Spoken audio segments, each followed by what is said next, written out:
पाई का इतिहास हजारों साल पुराना है। प्राचीन काल से ही हम इंसान पाई का उपयोग करते आए हैं। लेकिन क्या आप जानते हो कि पाई क्या है और पाई का स्टीफन हॉकिंग और अल्बर्ट आइंस्टाइन जैसे वैज्ञानिकों से क्या रिश्ता है?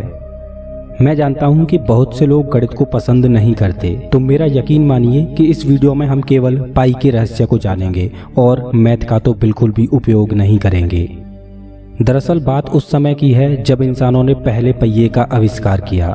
इंसानों ने पहिया तो बना लिया, लेकिन वो गोल नहीं था। इस वजह से जब वो लोग इधर उधर सामान को ले जाया करते तो उनके सामान के फैलने का डर बना रहता, क्योंकि पहिए गोल नहीं थे।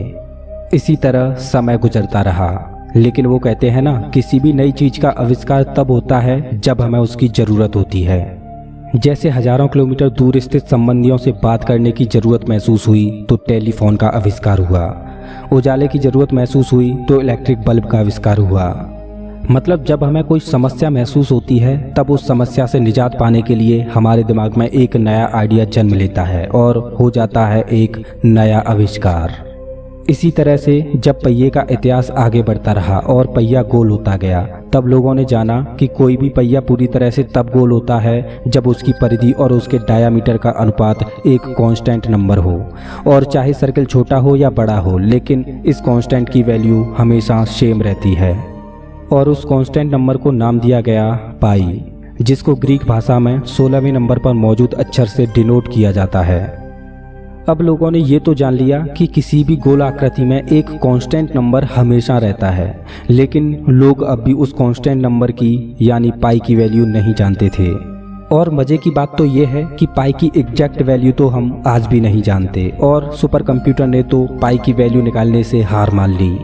और कुछ लोगों ने तो अपनी पूरी जिंदगी ही पाई की वैल्यू निकालने में गुजार दी। वो लोग खुद तो गुजर गए, लेकिन पाई की वैल्यू अभी तक नहीं निकली। अब आप सोच रहे होंगे कि पाई की वैल्यू इतनी इम्पोर्टेंट क्यों है और इसकी वैल्यू निकालना इतना मुश्किल क्यों है। ये तो आसान है, हमने तो स्कूल में पाई की वैल्यू 22/7 पढ़ी थी। 22 को 7 से डिवाइड करते जाओ और पाई की वैल्यू निकल आएगी। लेकिन मेरे दोस्त, मैं आपको बता दूं कि जो आपने पाई की वैल्यू 22/7 पढ़ी है वो गलत है और आपने गलत पढ़ा है। दरअसल पाई एक इर्रेशनल नंबर है और इसकी वैल्यू कभी भी रिपीट नहीं हो सकती। आपको जानकर हैरानी होगी कि बिना पाई की वैल्यू जाने हम स्पेस में कोई भी मिशन नहीं कर सकते, ना ही कभी हवाई जहाज बना पाते। खैर, जान लेते हैं कि 22/7 जो आपने अभी तक पढ़ा है वो आखिर क्या है। अगर किसी भी गोल आकृति की परिधि 22 यूनिट हो तो उसको परफेक्ट सर्किल यानी गोल बनाने के लिए उसका डायामीटर 7 यूनिट होना चाहिए, और परिधि और डायामीटर का अनुपात ही वो कांस्टेंट नंबर है जिसे पाई बोलते हैं। खैर, अब जान लेते हैं कि जो हमने स्कूल में पढ़ा वो गलत क्यों है। दरअसल जब हम 22 को 7 से डिवाइड करेंगे तो वैल्यू कुछ ये होगी जो आप अभी अपनी स्क्रीन पर देख रहे हो। लेकिन पाई की असल वैल्यू तो कुछ इस प्रकार है जो अभी आप अपनी स्क्रीन पर देख रहे हो। और आपको ये बात जानकर हैरानी होगी कि आधुनिक दौर के सुपर कंप्यूटर ने पाई की दशमलव के बाद 5 ट्रिलियन वैल्यू निकाली, और इससे आगे सुपर कंप्यूटर पाई की वैल्यू निकालने में हार गया। सुपर कंप्यूटर द्वारा पाई की इतनी वैल्यू निकालने के बावजूद भी पाई की वैल्यू अभी तक अधूरी है।